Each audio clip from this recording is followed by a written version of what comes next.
السلام علیکم ورحمۃ اللہ وبرکاتہ۔ ایک دفعہ پھر انکر آریہ صاحب مائک لے کر پہنچ گئے ہیں کسی کنونشن میں، اور جہاں جس کو دین کے بارے میں جانکاری پتہ کرنی ہوتی ہے، جانکاری حاصل کرنی ہوتی ہے، وہ دین کے بنیادوں پر سوال کرتا ہے کہ بھائی آپ کی فنڈامنٹل انڈرسٹینڈنگ کیا ہے، آپ کے ٹینٹس آف اسلام کیا ہے۔ وہ ایمان پر بات کرے گا، وہ آپ کے اسلام پر بات کرے گا، لیکن نہیں، یہ کھوجتے ہیں ایسے پیچیدہ مسائل جو زیادہ تر علمی بحثیں ہوتی ہیں۔ یہ پہنچ گئے وہاں پر یہ جاننے کے لیے کہ عرش اور کرسی اور اللہ عرش پر استوا ہے اور اللہ کی ذات کے بارے میں ایسے سوالات لے کر پہنچ گئے جس کے بارے میں جانکاری سے کوئی ایک عام ہندو کا کنسرن بھی نہیں ہے۔ اور اگر ان کو اس قسم کے پیچیدہ سوالات پوچھنے ہیں تو انہیں اس قسم کے علماء کے پاس جانا چاہیے، بجائے اس کے کہ ایک عام آدمی کے پاس آپ سوال لے کر چلے گئے۔ خیر، بہرحال وہ ہمارا کنسرن نہیں ہے۔ ظاہر یہ ہوتا ہے ان کی باتوں سے کہ ان کا مقصد علم حاصل کرنا نہیں ہے، شوشہ لگانا ہے۔ جس نے فتنہ لگانا ہوتا ہے وہ یہ کام کرتا ہے، اور ان کے کاموں سے بات صاف ظاہر ہے کہ یہ فتنہ لگانے کے ماسٹر ہیں، کہ کہیں جاتے ہیں کوئی شوشہ چھوڑ دیتے ہیں، اور جو اس لیول کے بندے سے بات کبھی نہیں کریں گے جو ان کو جواب دے سکتا ہے، ترکی بد ترکی جواب دے سکتا ہے، کیونکہ سمجھنا ان کا مقصد نہیں ہے۔ ان کا مقصد فساد لگانا ہے، لوگوں کے دلوں میں دراڑیں ڈالنی۔ اب تو ہمارے ہندو بھائی بھی یہ بات سمجھ گئے ہیں کہ انکر آریہ جیسے لوگ یہ صرف نکلے ہوئے ہیں جھوٹ پھیلانے کے لیے، باتوں کو غلط بیانی کے ساتھ بیان کرنے کے لیے، اپنی باتیں دوسرے کے منہ سے اگلوانے کے لیے۔ یہ چاہتے ہیں دوسرا وہ بولے جو میں بول رہا ہوں، تاکہ پھر ہمارے پاس ان کی طرف سے ایک کنفرمیشن آ جائے۔ دوسرے سے سوال زیادہ کرتے ہیں، اس کو جواب دینے کا موقع نہیں دیتے، اس کے جواب کے درمیان سوال اٹھا دیتے ہیں، اس کا جواب روک دیتے ہیں۔ یہ تمام ہٹ کنڈے پرانے ہو گئے ہیں، لیکن چونکہ ہم نے سائیکالوجی پڑھی ہوئی ہے، ہم جانتے ہیں ان کے ویوہار سے کہ یہ جو برتاؤ کر رہے ہیں، یہ اس کے پیچھے کیا ہے۔ ان کی اسی طرح کی ٹریننگ کی جاتی ہے کہ تم نے سامنے والے کے جواب کو پورا نہیں ہونے دینا، پورا ہو گیا جواب تو پھر تو آنسر مل جائے گا، آنسر پورا نہیں ہونے دینا، اس میں سوال اٹھانا ہے۔ تو اتنے پیچیدہ مسائل کو سمجھنے کے لیے عقل بھی ہونی چاہیے۔ خیر چلے، آسان زبان میں کوشش کرتا ہوں آپ کو سمجھانے کی کہ دو ٹرمینالوجیز ہیں، اصطلاحات ہیں۔ آپ کی بھی اتنی گاڑی ہندی ہوتی ہے کہ ایک عام ہندوستانی بھی شاید سمجھ نہیں پاتا ہوگا۔ ساؤتھ تو آئی ایم پریٹی شور وہ تو اتنی ہندی نہیں جانتا۔ پتہ نہیں آپ چند لوگوں کے لیے جو بہت زیادہ سنسکرت جانتے ہیں آپ پروگرام کرتے ہیں کہ اتنی گاڑی ہندی۔ او بھائی، ایسے الفاظ استعمال کیا کرو کہ سب کے سمجھ میں تو آئے نا۔ پتہ نہیں کن لوگوں کے لیے تم انٹرویو لیتے ہو، بہرحال وہ ہمارا کنسرن نہیں ہے۔ تو بہرحال دو لفظ ہوتے ہیں عقائد میں، بلیف سسٹم میں، جن کا نام ہوتا ہے قدیم اور حادث۔ قدیم اور حادث انتہائی آسان الفاظ میں اس بحث میں الجھے بغیر اہل سنت والجماعت کے ہاں قدیم اور حادث کیا ہے، یہ دو متضاد، بالکل برعکس، اپوزٹ ٹرمینالوجیز ہیں۔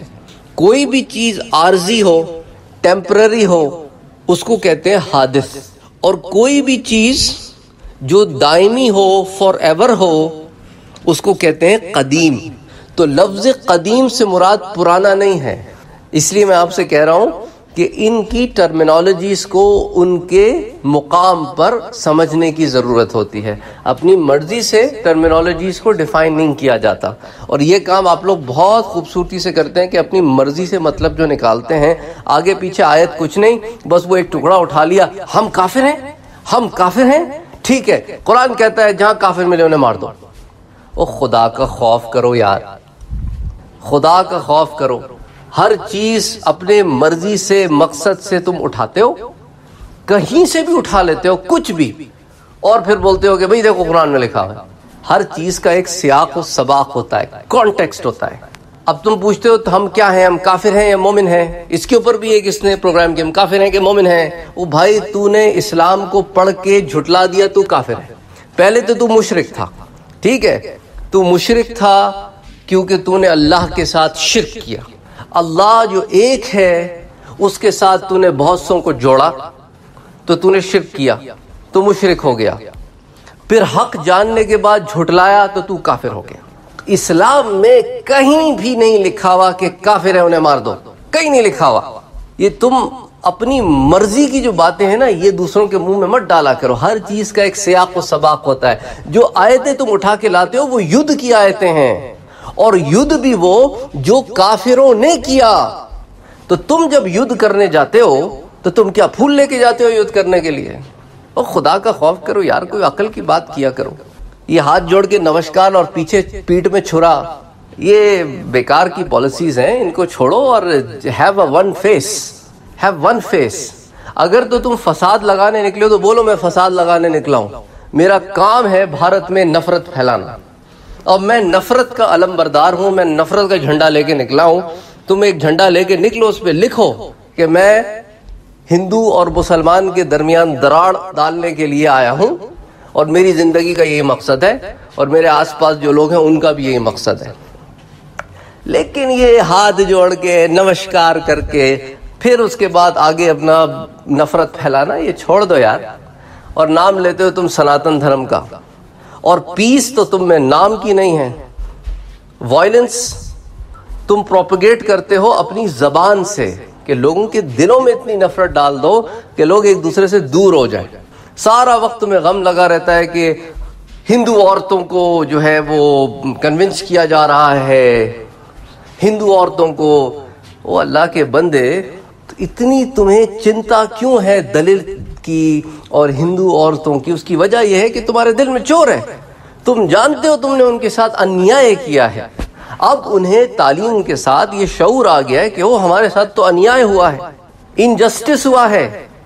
اب وہ جسٹس کی طرف جا رہے ہیں، تو جہاں انہیں جسٹس ملے گا جائیں گے، جہاں جسٹس ملے گا وہاں جائیں گے، کیونکہ اسلام میں وہ ہے نہیں عورت کا حال جو تم نے کر کے رکھا ہے۔ سناتن دھرم کے اصولوں میں بھی شاید نہ ہو، بہت ساری چیزیں تو تم نے بنا بھی تو لی ہیں نا وقت کے ساتھ ساتھ۔ تو خیر بہرحال وہ ہمارا مقصد نہیں ہے آج کا، بات تمہیں سمجھانی ہے۔ بات کیا ہے کہ حادث اور قدیم۔ حادث کیا ہے؟ ٹیمپرری، اور فار ایور قدیم ہے۔ یہ دونوں الفاظ سمجھ لیے؟ اب چلو آگے چلتے ہیں۔ قدیم سے مراد وہ ذات ہے جو ہمیشہ سے ہے اور ہمیشہ رہے گی، اور اس ذات کو کسی نے پیدا نہیں کیا بلکہ وہ خود سے ہی موجود تھی، وہ موجود ہے اور موجود رہے گی۔ نہ اس سے پہلے کچھ تھا نہ اس کے بعد اس جیسی کوئی اور ذات ہوگی، بلکہ اس کی کوئی ابتدا بھی نہیں کوئی انتہا بھی نہیں۔ یہ کیا ہے؟ یہ قدیم کی ڈیفینیشن ہے۔ یہ وہ ڈیفینیشن ہے جس کے تحت ہم کہتے ہیں کہ خدائے بزرگ و برتر اللہ تعالی قدیم ہے، اور یہ ساری ڈیفینیشن کا اس کے اوپر ہم اطلاق کرتے ہیں، ساری ڈیفینیشن اپلائی کرتے ہیں۔ وہ ہمیشہ سے ہے، وہ ہمیشہ رہے گا، اسے کسی نے پیدا نہیں کیا، وہ خود ہی سے موجود ہے ہمیشہ سے، وہ موجود رہے گا، نہ اس کی کوئی ابتدا ہے نہ کوئی اس کی انتہا ہے۔ there is no beginning and there is no end۔ اس سے پہلے، اس کی ذات سے پہلے کچھ نہیں تھا، اس کی ذات کے بعد بھی کچھ نہیں ہے۔ وہ ہے اور وہی ہے، اور یہ سب کچھ اس نے بنایا ہے، اور جو کچھ اس نے بنایا ہے وہ حادث ہے۔ جو کچھ اس نے بنایا ہے وہ حادث ہے، اور وہ خود قدیم ہے۔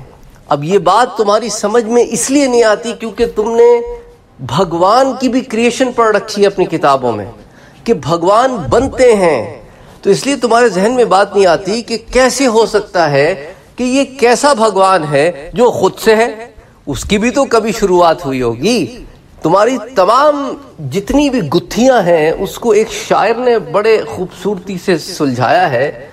اس شعر میں تمہارے تمام سوالوں کا جواب ہے کہ خدا کیا ہے، کہ عقل میں جو گھر گیا لا انتہا کیوں کر ہوا، جو سمجھ میں آ گیا پھر وہ خدا کیوں کر ہوا۔ تم خدا کو سمجھنے نکلے ہو، تمہاری عقل، انسان کی عقل اتنی نہیں ہے کہ خدا کی ذات کو سمجھ سکے۔ وہ خدا ہے، وہ الہ ہے، وہ سب کو بنانے والا ہے، وہ اس عقل کو بھی بنانے والا ہے۔ اور ہماری عقلوں کے ساتھ مسئلہ یہ ہے کہ وہ انفینٹی کو نہیں سمجھ پاتی، انفینٹی اس کی عقل میں نہیں آتی، کنفیوز ہو جاتی عقل کہ ایسا کیسے ہو سکتا ہے کہ کوئی چیز انفینٹی سے ہو اور انفینٹی تک ہو، کیونکہ ہمارا ہیومن برین صرف فائنائٹ چیزوں کو پروسیس کر سکتا ہے۔ اس لیے جو کمپیوٹر بھی ہم نے بنایا وہ بھی انفینٹی کو پروسیس نہیں کر پاتا۔ ذرا کبھی نمبر ڈیوائیڈ کرو 0 سے، کمپیوٹر پر ایرر دیتا ہے۔ اچھا وہ چھوڑو، کمپیوٹر تو امیجنری نمبرز بھی کیلکولیٹ نہیں کر سکتا۔ ذرا اسکوائر روٹ لو نیگیٹو نمبر کا، وہ امیجنری نمبرز ہوتے ہیں، کمپیوٹر ایرر دے دیتا ہے، نہیں کمپیوٹ کر پاتا، کیونکہ ہماری عقلیں محدود ہیں اور اس کی ذات لا انتہا ہے۔ تو ہمارا ماننا کیا ہے کہ لا مثل لہ ولا مثال لہ، لا نظیر لہ ولا شبیہ لہ۔ ارے اس کی طرح نہ کوئی ہے، نہ اس کی مثال کوئی ہے، ہم تو مثال بھی نہیں دیتے، اس کی طرح بھی کوئی نہیں ہے۔ ہم کسی کو بھگوان سمان نہیں مانتے، ہمارے پاس بھگوان خدا ایشور اللہ جو ایک ہے، وہ واحد ہے، اس کا کوئی کسی چیز میں ساجھیدار نہیں ہے، کوئی اس کی مثل نہیں، کوئی اس کے جیسا نہیں، کوئی اس کی مثال نہیں، کوئی اس کی نظیر نہیں، کوئی اس کی شبیہ نہیں۔ یہ مسئلہ سمجھ میں نہیں آتا ان کو جنہوں نے ایک خدا کی عبادت نہیں کی ہو۔ وہ ہر چیز کو صورت دینا چاہتے ہیں، وہ ہر چیز کی مورت بنانا چاہتے ہیں، اور ہمارے ہاں نہ صورت ہے نہ مورت ہے، بس وہ ہے اور اس کی ذات میں جو ضم ہو جائے، اس کی محبت میں اور پریم میں جو غرق ہو جائے، اس کی بات میں جو اپنی ذات کو مٹا دے، وہ مسلمان ہے، وہ مسلمان ہے۔ مسلمان کا مطلب ہی یہ ہے کہ the one who submits to the will of Allah، جو اللہ کی ول، جو اللہ نے حکم دیا ہے، اس کے آگے پھر وہ بندہ یہ نہیں کہتا میں نہیں ہے، تو اس کو مٹانے کا نام ہی مسلمان ہے، اس میں کو مٹانے کا نام۔ اور جہاں تک سوال ہے، آج کل اس کا بھی بڑا ویوہار چل رہا ہے، اس طرف رواج چل رہا ہے کہ اب سب انسانیت سب سے بڑا دھرم ہے۔ ارے انسانیت کے جو اصول ہیں ان کو اس رب نے بنا کے تمہیں دے دیا ہے کہ یہ انسانیت کے اصول ہیں، اور قرآن میں یہ اصول موجود ہیں کہ جو خدا کو نہیں مانتے، اگر وہ تمہارے ساتھ اچھے سے چلتے ہیں تم ان کے ساتھ اچھے سے چلو۔ کمال کی بات یہ ہے کہ آپ وہ پہلے لوگ نہیں ہیں جنہوں نے یہ سوال پوچھا ہے۔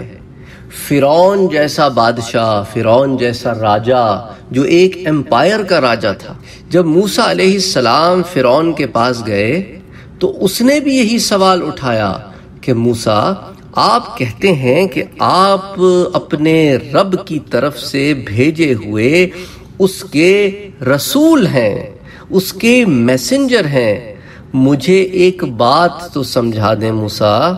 قالا کہنے لگا سورہ طٰہٰ میں آیا نمبر 49، فَمَن رَبُّكُمَا يَا موسیٰ۔ اچھا تو موسیٰ کون ہے یہ تمہارا اور تمہارے بھائی کا رب جس نے تمہیں پیغمبر اور رسول بنا کر بھیجا ہے؟ تو موسیٰ علیہ السلام نے بڑا چھوٹا سا اسے اور لیکن بڑا مکمل جواب دیا۔ قالا موسیٰ علیہ السلام نے کہا، ربنا الذی اعطى كل شيء خلقه ثم هدى۔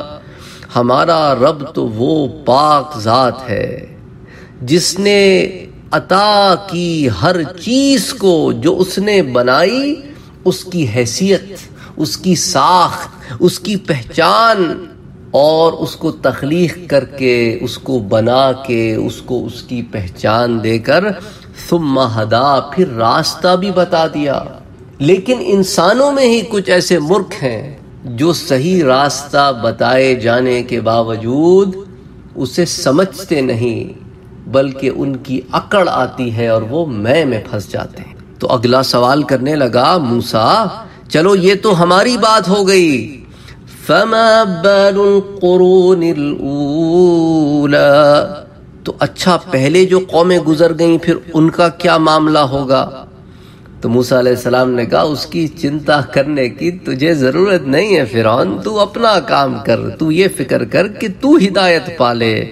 قال علمها عند ربي في كتاب لا يضل ربي ولا ينسى، اس کا علم میرے رب کے پاس درج ہے ایک کتاب میں، اور میرا رب تو وہ ہے نہ چوکتا ہے نہ بھولتا ہے، تو اپنی فکر کر۔ اللہ اکبر، اللہ اکبر۔ پھر کہا دیکھ میرا رب تو وہ ہے کہ جس نے بنایا تیرے لیے، ہم سب کے لیے زمین کو ایک بچھونا، اور بنائے اس نے تمہارے لیے اس میں راستے، اور برسایا آسمان سے پانی، پھر نکالے اس رب نے اس میں سے جوڑے جوڑے طرح طرح کی نباتات، چیزیں، انواع و اقسام کی سبزیاں، پھل، اور پھر کہا کہ کھاؤ اور چراؤ اپنے مویشیوں کو، اپنے کیٹلز کو۔ بے شک اس میں بہت سی نشانیاں ہیں، کن کے لیے؟ ان فی ذالک لآیات لأولی النہی، ان کے لیے جو بدھی رکھتے ہیں، عقل رکھتے ہیں۔ اللہ اکبر، اللہ اکبر۔